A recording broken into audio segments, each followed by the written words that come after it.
Welcome back to Dave's diary entry for the Friday afternoon.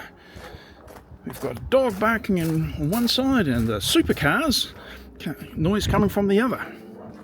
The supercars haven't been back in Christchurch for a while, as I understand, so they're out there at Ruapuna doing their many laps. Wouldn't mind going out and having a look at them, but yeah. Anyway, I'm in the workshop.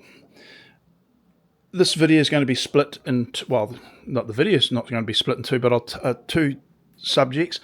I'm just wanting to show the number of holes that I've got along the door here. So there's 30 holes in the door, 30 holes in the stile.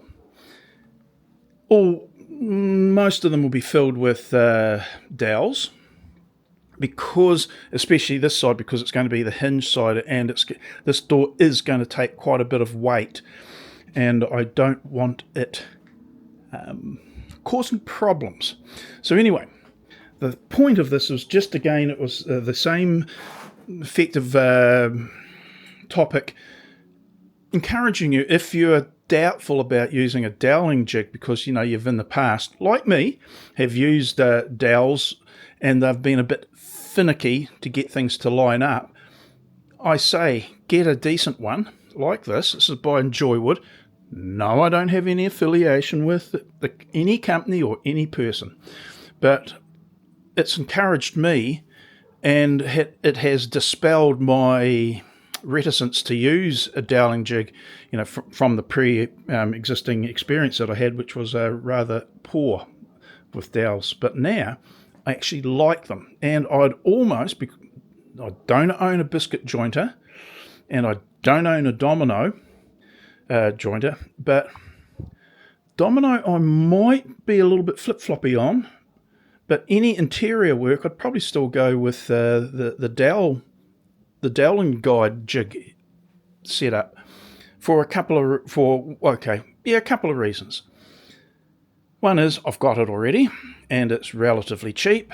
It's not a machine or anything that you have to use, and And why not? I like the idea of floating tenons. I've got a couple of jobs that I want to have that or similar sort of job. But for any interior work, like most of the stuff I'm doing, I'd go with dowels for this specific reason.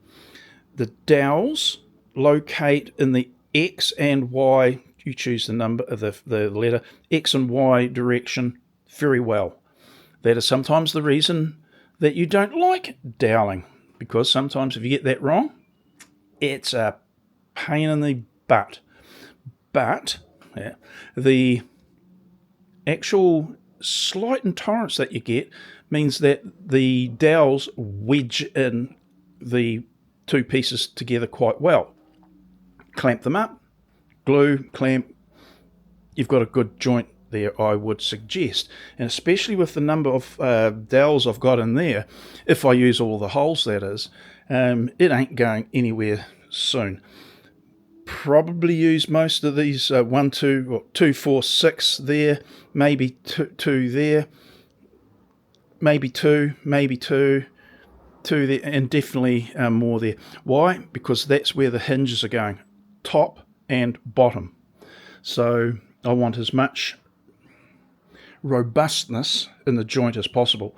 The glue, to be fair, is probably going to do all I need, or for this, but the door is going to carry a bit of weight in addition to the door width itself, which is about just under 1100 wide, so it's a fairly wide door.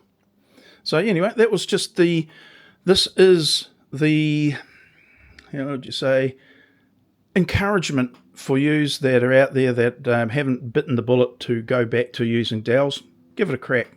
I like that one.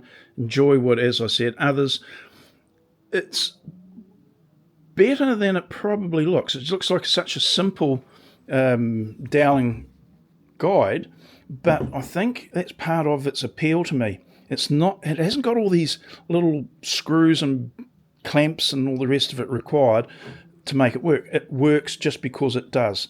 And it's quite able to do anything between 15 and 30 millimeters, for glue ups or doweling. But in this case, it's a little bit bigger, and I've done it from both sides. So yeah, give it a crack anyway. As I said, a lot of people have been put off of doweling jobs because they have, not had great success in the past. Anyway, there you go. I'm going to make another video, and it's going to be about the clamps for this. So I'll come back hard on the heels of this video, and we'll talk about that. Yeah, that was a short one, wasn't it? Yeah, as I say, sometimes I do make them. Rightio, I'll see you in the next one. Bye now.